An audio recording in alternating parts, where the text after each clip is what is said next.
que le Mali accepte tout et que le Mali retrouve sa place au sein de la CEDEAO.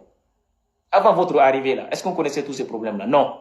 C'est vous qui êtes en train d'apprendre à nos enfants d'aller insulter les gens, aller manquer du respect aux individus, là, partout. Avec ces histoires, avec ces panafricains et ces panafrichiens. Vous pensez que c'est vous seulement qui avez les gueulards de l'autre côté? Nous sommes tous gueulards ici. Donc, restez dans votre pays, occupez-vous de vos problèmes, quoi. Et laissez le Mali en paix, quoi. Nous, la galère, la souffrance qui est là au Mali, là, on n'est pas donc. Et au 21e siècle, moi, je suis heureux d'avoir de l'électricité en combien d'heures? Et après, au même moment, il y a comment dire, des individus qui se trouvent de l'autre côté du goudron n'ont pas d'électricité. Et quand on parle de ça, vous allez dire que vous êtes en train de réclamer, vous êtes en train de construire ce qu'on appelle des centrales nucléaires, vous êtes en train de créer de la monnaie. Mais c'est quoi cette histoire? Quand est-ce que vous allez avoir de la pitié pour ces innocents-là qui ne sont pas allés à l'école? Et tout ça, c'est avec le concours de ces politiciens stériles-là, de ces prostituées politiques-là, ces vauriens qui ne seront jamais le choix de leur peuple, qui partent tromper les militaires avec des stratégies à la con. Dans la politique, ils n'auront rien. C'est le cafouillage comme ça qui les intéresse. Ils rentrent, ils sont en train de dévier les militaires de leur chemin. Aïe Allah Dieu. Vous ne verrez jamais ces militaires seuls commettre des actes. Ce sont des politiciens qui leur montrent ce chemin-là. Des politiciens qui n'ont rien en eux. C'est une occasion pour eux. Ils vont s'agripper, ils ne vont pas partir. Et vous êtes en train de faire souffrir nos États. Vous ne voulez pas qu'on en parle? Ah non, nous allons en parler, bien sûr. Vous avez critiqué les autres pour venir ici. Nous autres, nous allons parler de vous. Si vous voulez nous tuer, faites-le. C'est tout. C'est tout. On ne peut pas rester comme ça. Nous souffrons et ça, c'est une réalité. Si vous ne voulez pas qu'on dise qu'on souffre là, donnez-nous ce qui nous revient de droit. Si vous ne voulez pas qu'on parle des voisins là, si vous ne voulez pas que les Maliens réclament le port de Dakar, vous ne voulez pas que les Maliens réclament le port d'Abidjan, vous voulez qu'on réclame le port du Burkina Faso, du Niger, donnez-nous un port et puis c'est tout là. Donnez-nous tout ce que nous voulons et nous allons arrêter de parler de la CEDEAO. Ou bien vous quittez la CEDEAO définitivement là.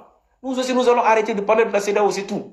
Tant que vous êtes membre de la CEDEAO, même si vous êtes sanctionné, nous allons continuer à parler de la CEDEAO. Ça c'est sûr. Nous allons toujours continuer à parler de la CEDEAO. Et du moment qu'il y a nos concitoyens qui vivent dans ces États, qui rapportent quelque chose au pays, nous allons parler de ces États. Ça c'est sûr. Si vous ne voulez pas qu'on parle de la Côte d'Ivoire, allez prendre tous les Maliens qui sont là-bas, là. Amenez-les au pays. Tous les Maliens qui se trouvent au Sénégal, allez les prendre. Tant qu'ils vivent là-bas et qu'ils contribuent au développement du Mali, nous allons parler de ça en pion, n'en déplaise qu'à ceux-là qui veulent voir autre chose. Le Sénégal n'est pas ennemi du Mali. C'est mensonge. La Côte d'Ivoire n'est pas ennemie du Mali, c'est un mensonge. Tout comme le Burkina n'est pas ami du Mali, c'est un autre mensonge. Le Niger n'a jamais été ami du Mali avec, comment dirais-je, avant l'arrivée, avec l'arrivée du général Tchani. Il ne sait pas quoi faire, voilà pourquoi il est au Mali. Ibrahim Traoré ne sait pas quoi faire, voilà pourquoi il est au Mali. S'il avait les choix, là, on n'avait pas entendu parler de l'AES, on parlait des E5 Sahel.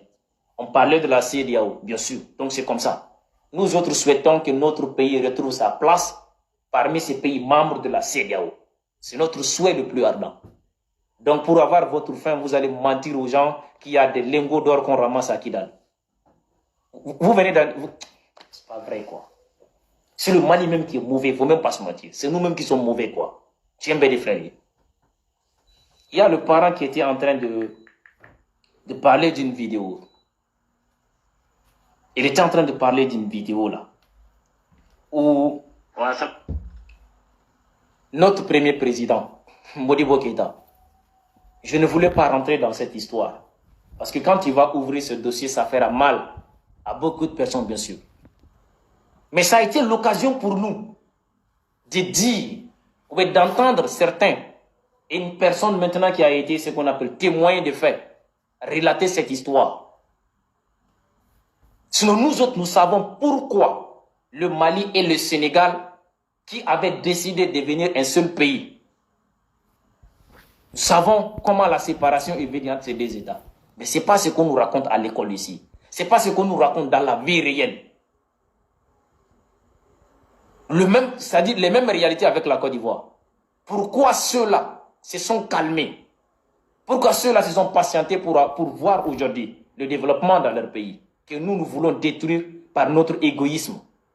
C'est parce qu'ils ont eu des individus à un moment donné qui se sont calmés, qui savaient qu'ils ne pouvaient rien en ce moment, qu'ils étaient fragiles. Nous, on a eu un président là qui n'a pas accepté ça, qui a voulu combattre le monde. Voilà pourquoi nous sommes derniers aujourd'hui. Et au lieu de se responsabiliser, on est là, on jette tous nos problèmes là et puis toutes nos fautes sur les autres. Vous pensez que c'est comme ça que ça va aller? Il faut se responsabiliser, il faut s'assumer.